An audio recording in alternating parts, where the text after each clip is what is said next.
A very good morning, everyone, and welcome to the Early Edge. We've got a great show for you today. And speaking of shows, we are brought to you by BetMGM, the sportsbook born in Vegas. As you can see, no curtain behind me. I am back in the friendly confines with a decent background.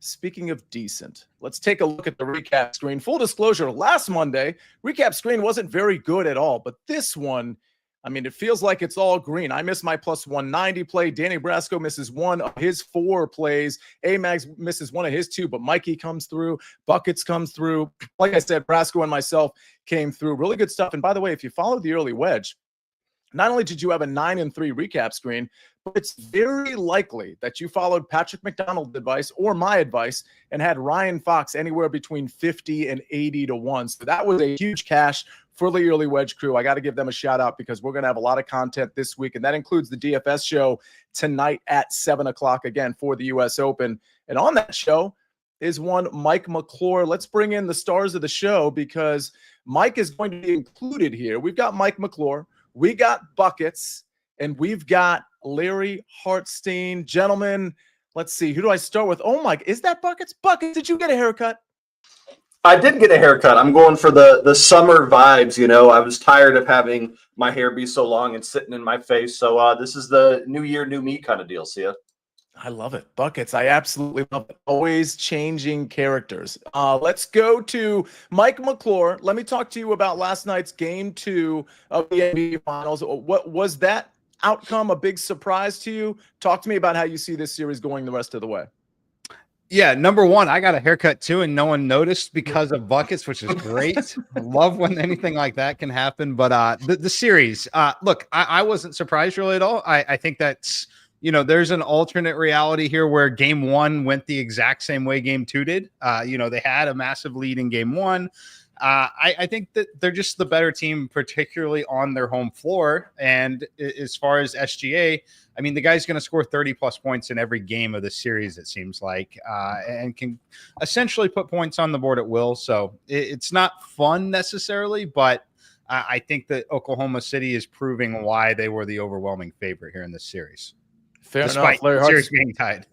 Yeah, no, fair enough. Larry, with it being 1-1, but Oklahoma City still like a decisive favorite, your thoughts on the rest of the way? Well, they haven't covered a game on the road yet in the playoffs. So let's see if they can cover the 4 in Game 3. I think, what happened was kind of expected. Tyrese Halliburton can't really wait until the fourth quarter to start being aggressive. They were really settling for a lot of outside shots, but it was expected they were going to even the series. I still think that there is a lot of drama left in this series. I don't think it's going to be a gentleman's sweep or anything like that. I think Indiana gets one of the next 2. And setting up a pivotal Game 5. All 3 are going to be Indiana because it's the finals, and they have to travel that long distance from OKC to Indiana and give us, all the days in between for that very short flight. All right, Buckets, I do have a question for you. By the way, you went 2 for 2. What was my question? Before you give out your soccer pick, it had something to do with Indiana and basketball. I'm going to have to think of it later. But there was somebody in the chat that mentioned we are Travis Kelce days away from football season. Is it 87 or 88? Do we count the day we're in? Mike, I got to go to you. When we're talking about days away from NFL season, do we count today or do we start with, well, today's kind of like not counted here? Because it's either 87 or 88. It's either Travis Kelce or Michael Irvin. So I'm going to go 88 only because that's what the AI overview says. It says 88 days away. And if that's the case, you could talk about Michael Irvin. You could talk about Des Bryant. You could talk about CeeDee Lamb. I think we just call it the Cowboys wide receiver days away. Yes. I think it's 88 days away. I think it's 88 as well. We'll get to Travis Kelce tomorrow. If you have a famous 88 that you love, put it in the chat. Buckets, quick question for you. Oh my gosh, I forgot it again. It was the hollow moon thing. Is this in any way related to the hollow moon theory? Because somebody in the chat kind of pointed it out. The haircut? Yes. Oh, no. The haircut is me just doing my best. I promised my girlfriend, it was her birthday on Sunday. I said I would keep the long hair until your birthday so we get cute pictures and all that. And the second the date was over, I was running a razor through this. Fair enough. All right, Buckets. Well, you went 2 for 2 on Friday. Let's try to go for 1 for 1 today on a Monday. Yeah, let's keep it nice and easy, Sia, because we do have nations qualifiers still taking place this afternoon. Also, we are Marvin Harrison days away from football being back, Ooh. right? Go Bolts. Nice. Yeah. That's Okay. Nice. impressive. All right, but more impressive is how Belgium has been playing recently. That's not true. They've been playing kind of awful recently. We've got Wales versus Belgium this afternoon, and Belgium for the last half decade right now has been called the golden generation. People have said this team is going to be so good. They're going to be competitive for every single trophy. They're going to make deep runs in the World Cup. They've got Kevin De Bruyne. They've got Romelu Lukaku. How could this team not win? And they haven't really won much, minus their 3-0 win against Ukraine. This is a team that has consistently been playing way below their weight class. And this is a team that continues to disappoint, but the books are still favoring them. They are a minus 250 favorites against a Wales team that has not lost in their last 5 games. I will admit that Belgium has the much better starting 11, but that hasn't really seemed to matter in their fixtures as of late here. I'm going with, of course, the classic BTTS at minus 110. And if you want to be the guy who loves head-to-head history, the last 5 times they've played each other, BTTS has hit in all 5 of those. But that dates back to 2016, so not the most recent data here. I just love Wales because they play very forward-facing football. They're going to be on the attack, and they're going to press a Belgium side that should be good enough to score. The question is, will they? I say yes, Sia, BTTS at minus 110. Okay, Eric David says Rich Castor, Alan Page, and Tony Gonzalez. I got to be honest, I'm shocked. I don't know who the first 2 guys are. Larry, do you have any idea who Rich Castor and Alan Page are? Well, Alan Page was a star for the Vikings, I believe, defensive player. But yeah, no, Rich Castor doesn't ring a bell. All right, fair enough. Tony Gonzalez certainly rings a bell. Buckets, do you know who Tony Gonzalez is? Oh, yeah. Okay, so that's a no. Rick Funcannon, Mike, before you give out your NHL Stanley Cup pick, Rick Funcannon has a question. I mean, we're going to be all over the Early Wedge Network show, SportsLine YouTube channel, you name it, we're going to be on it. But for the U.S. Open, but Rick Funcannon wants to say, M2 and Sia, do you like a DeChambeau plus 900, or do you think the odds are too short? Mike, your response? I do like Bryson. Yes, I think he should be the clear second favorite. We'll talk about it a lot more throughout the week, and particularly tonight on the DFS show. But yes, I do like Bryson. Yeah, I mean, what's interesting too is his price in DFS. So we're definitely going to address that. It's going to be me, Mike McClure, and Rick Gaiman tonight at 7 o'clock. All right, Mike, let's go for, we just talked about the NBA Finals. Let's talk about the Stanley Cup Final. You've got a pick. It's a first period pick. It's a first period pick. It's a familiar pick and a pretty nice price point based off what we've seen so far in this series. We're going under 1.5 goals here, plus 116. I still think this should be minus 115, even with these 2 teams. Certainly when you look at Florida, a physical defensive team. But for me, a lot of it is going to be about the change in venue. I think that Florida just playing on home ice, I think that really welcomes their style of play more, which is certainly that physical defensive brand of hockey. And you look at what happened in game 2. In game 2, we had 5 goals in the opening period, and then the scoring slowed down dramatically, needing a double overtime period to get that last goal to separate the teams. I think that that's more of the baseline of what we're going to get in this series. I don't think we see the big scoring rush early in these games. Again, I think that when you get to the spot with the series where it is, I just think the stakes are higher. The play becomes more physical. The play becomes more calculated. I don't think we see scoring opportunities early in this game. And again, when you get to this point in the Stanley Cup playoffs, you should have to pay minus 115 or more on an under 1.5 in the first period. The fact that it's not down to at least even money, which you watch, that's likely where it'll be for game 4 in Florida. But right now, plus 116 after we just saw 5 goals in the opening frame, that's where I want to be. Okay, Panthers Oilers first period under 1.5. Joe Neuenfeld says, "Oh, this will be a sick one to sweat." Yeah, these like listen, unders are never fun to sweat, that's for sure. But I like that. Also, I like that it's Gipper's Pick's birthday today. He's a year older. He says definitely not a year wiser, but Gipper's Picks has been a big part of our UFC content. So a very big happy birthday to Gipper's Picks. Let's get to some MGM promos before we have plenty more picks to give out, mostly baseball related. Get a second chance with BetMGM. Players will receive their bet back in cash as a second chance refund on when any first goal scorer wager does not score the game's first goal, but scores the game's second goal. Take advantage of this promo for every game during the NHL Stanley Cup Final. And don't forget, everybody, I do need to remind you, because before you know it, it's going to be here. If you're in the New York area today, join us for an official Early Edge SportsLine meetup at Yankee Stadium. Okay, so what's the date of this? July 9th. So that's a month from today. Come hang out with Amags, Danny Brasco, and many others, possibly me, Larry Hartstein. Plus, the first 75 people to buy tickets get free Early Edge merch. That I absolutely love. We got to get eyes on what that merch looks like. But again, July 9th. Larry, do you want to speak to this a little bit more? Yeah, we did get images from the marketing team about the merch, and it looks spectacular. And maybe Ben will be able to present those images on the screen at some point. But yeah, everyone, the first 75 who sign up are getting a hat plus something else. We're going to hang out a little bit before the game. We're all going to be sitting in the same section. July 9th, Yankee Stadium. I'm really psyched about this event. Yeah, this sounds really, really good. Let's get to... Will you, Mike, and Buckets be there? That is the question. Buckets, what say you? Yeah, I'm down. I got nothing better to do on July 9th. Mike McClure, what are the chances you're going to be there? You want to put a percentage on it? Well, 50-50 is obviously boring, so I will say it's 60%. I'm a minus 150 favorite currently. Whoa. Okay.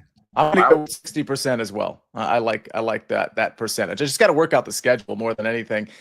Let's go to us. Oh, that's the merch. Oh, thank you, Ben. Oh, this looks really good. Can we get this merch, like, even if you're not going to the game, Larry? Do you know if this merch available for people to purchase? Because I think people would want to know. Do you know? I have already had requests for this internally, and the word from marketing is just show up at Yankee Stadium and you'll get taken care of there. So there we go. I don't want to did us a favor by producing all this stuff, so I don't want to keep hitting them up before the game. Mike McClure, go ahead. I would say, yeah, there is some merch still available for purchase in the Paramount shop.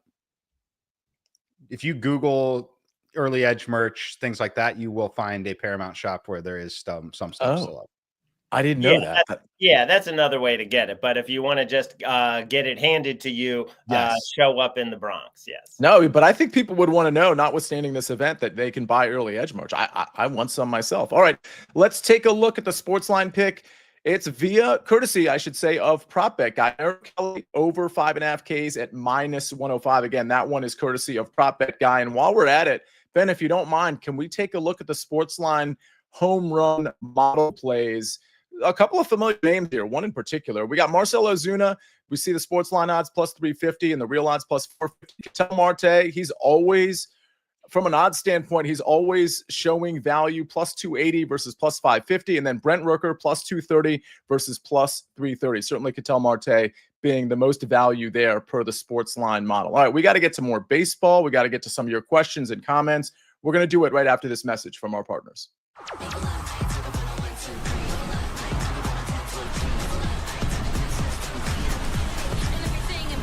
I mean, can't you see it? The game is evolving. Records are breaking, and the stars are shining. Here on CBS Sports Network. We are back on the Early Edge, brought to you by BetMGM, the sportsbook born in Vegas. I'm going to baseball. I'm going to the first five. I'm going to Dustin May, which I know kind of like it makes people feel a little uneasy. I love Dustin May's stuff, but he has been a little erratic here and there. Some of the ERA and, well, certainly the ERA and some of the advanced metrics sometimes don't look great. But the good news is he's facing a Padres lineup that really hasn't been hitting over the last month, and maybe even more than the last 30 days, actually, particularly against righties. Not very good. You look at OPS, you look at batting average, some of the advanced metrics. It's just not there for the Padres, and they have to face this Dodgers team. Now, Nick Pivetta on the other side has been absolutely lights out, particularly at home. But what I've noticed with Nick Pivetta is that he's kind of turning back into the Nick Pivetta that we think he is, which is a good pitcher, but not the pitcher he showed up as in April and May. If you look at the last 5 starts, look at what he's been doing. The ERA is up. Some of the advanced metrics are up. Certainly the base runners, the walks, the hits, the earned runs, they're all up. So he's not a bad pitcher all of a sudden, but now you've got this pitcher that might not be as good as we think based on the beginning of the season going up against the Dodgers lineup that I think is going to hit him up here and there. I think Dustin May could allow maybe 1 or 2 runs here in the first 5. We could still win this bet, but I think 2-1, 3-1 is certainly in play. I'm going to take the Dodgers on the road. Both travel spots for both teams had to travel back to San Diego this morning, or I should say last night. So I'm going to take the Dodgers first 5 minus 111. We go from one baseball bet to another, Larry Hartstein. Yeah, I'm on my hometown Cardinals tonight hosting the Blue Jays. The Blue Jays have been playing great baseball, no question about it. But if you look at their offensive numbers, much, much worse on the road. Almost 2 runs worse on the road, 3.2 runs on the road. The Cardinals have been one of the best home teams in all of baseball at 22-11. Palante will not strike you out, but he will get a bunch of ground balls and some soft contact. I think he's going to fare well against this Blue Jays lineup. And Barrios, the numbers are good, but if you look a little bit under the curtain, the expected numbers not so good. He's due for some regression. The hard hit rate is up there in the 40s. The expected ERA is 4.67. Excuse me. And I just think he's due for some regression. I just like the spot for the Cardinals at home against a Blue Jays team that I think is a bit overrated right now based on how they've been playing. But a lot of those wins were piled up at home. Absolutely. All right. We're going to take Palante. We're going to take Dustin May. Yours is a full game play. Mine is a first 5. Let's see. There was a question in the chat regarding the Dodgers team total. I'll be honest, I didn't really look at that. I know it's 4.5 at plus money. I don't hate it at, plus 114, plus 115, wherever you can get it. Just not a bet I'm going to make. I do lean that way. I could see the Dodgers getting to 5 runs against Pivetta here. Did you have a follow-up there? Yeah, there's just one other game I was looking at. The Rays, 14-4 in their last 18, going to Boston, which came off of a big Sunday night baseball win. We know that teams that play on Sunday night baseball and have to travel, tend to not do so well. Brian Bayo's numbers, not very impressive on the mound. But then again, Shane Baz has also not been so impressive for the Rays. But I'm definitely looking at the Rays. I think they're going to do a lot of damage against Brian Bayo, but not sure yet how I'm going to play it. It looks like we've got a lot of people that are early wedge watchers that cashed on Ryan Fox. So thank you for saying nice job. I got to give Patrick McDonald credit there too, because he hit Ryan Fox even at a better number than I did. But 50-1 is always going to play. So that's my 6th outright of the year. Just wanted to point that out. 4 from the early wedge, 2 prior to the early wedge, kind of re-debuting in late February, I believe it was. Another question here, Mike from Todd Omari L. He says, do you like the under 6.5 goals, Mike? Yes, I do lean there. I prefer the under in the first period at plus 116 first, but yes, I would play under 6.5. Okay. Buckets, was there anything in the chat soccer related that you needed to address? So last week we cashed a ticket on Norway. They've been a really, really good team. We took over 2.5 and they beat Italy 3-0. They're playing Estonia today. This is a team that if they play the same style, they win this game 4-0, 5-1, something crazy. So I like first half goals there. If you want something risky, you can take over 1.5 in the first half. That's plus 110, Sia. All right. Plus 110. Larry, anything in the chat that you needed to address before we get to the recap screen? Well, Mike said he was 60% to make it to Yankee Stadium, which I was thrilled to hear. But I wonder what Bucket's percentage is. I believe we've attended a MLS game together previously in Nashville, but it would be great to go to a baseball game and really hear your expertise throughout.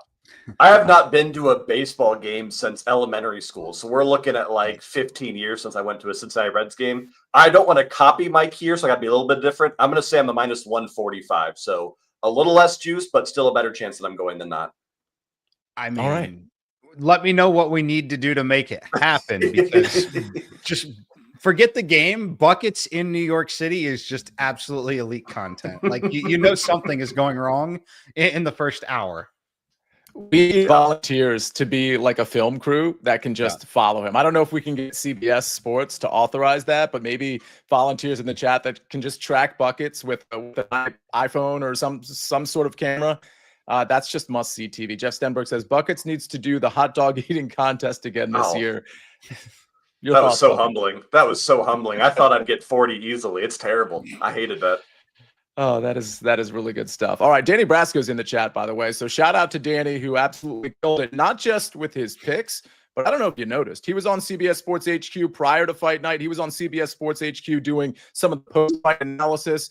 And that was actually in Connecticut, in Stamford, at the desk, and he absolutely crushed it. So big shout out to Danny Brasco for really coming through in multiple ways for this SportsLine and CBS Sports team. All right, let's take a look at the recap screen before we get out of here.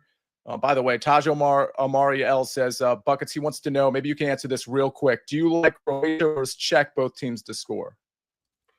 You cut out a little bit there, so I didn't really hear what you said. Croatia? Yeah, versus Czech, both teams to score. I don't. I generally like betting unders when I see Croatia play. They just play a very frustrating style of footy. You're going to get good odds on it, though, because it's Croatia, but it's something I would stay away from. All right. All right.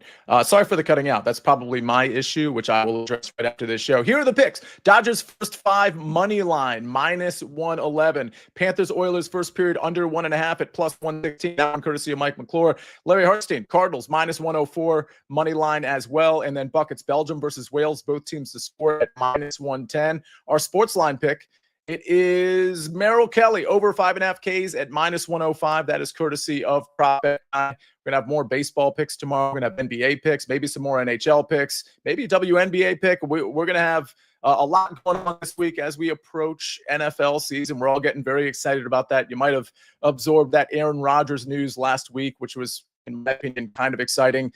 Any NFL news is exciting to me. But we got a lot coming this week, including all the U.S. Open coverage. Don't forget to join us at 7 o'clock tonight for the DFS show, tomorrow night at 7 o'clock on the Early Wedge for the betting show, and, of course, the Early Edge 10 o'clock show. But don't forget, we also have the MLB live betting show on Wednesday. I think we're starting at a particular time at 12:55 to get ahead of those 2 1:05 starts, and we'll be taking you through for about an hour and a half. So a lot going on. Turn your notifications on this week if you're going to do it for any week. Thanks for joining us today. I see Aaron Bailey in here, Brad Morris, Richard Pierre, Moshe, Jeff Stenberg, Rick Funkin, and Joe Everett. Second Best is in here.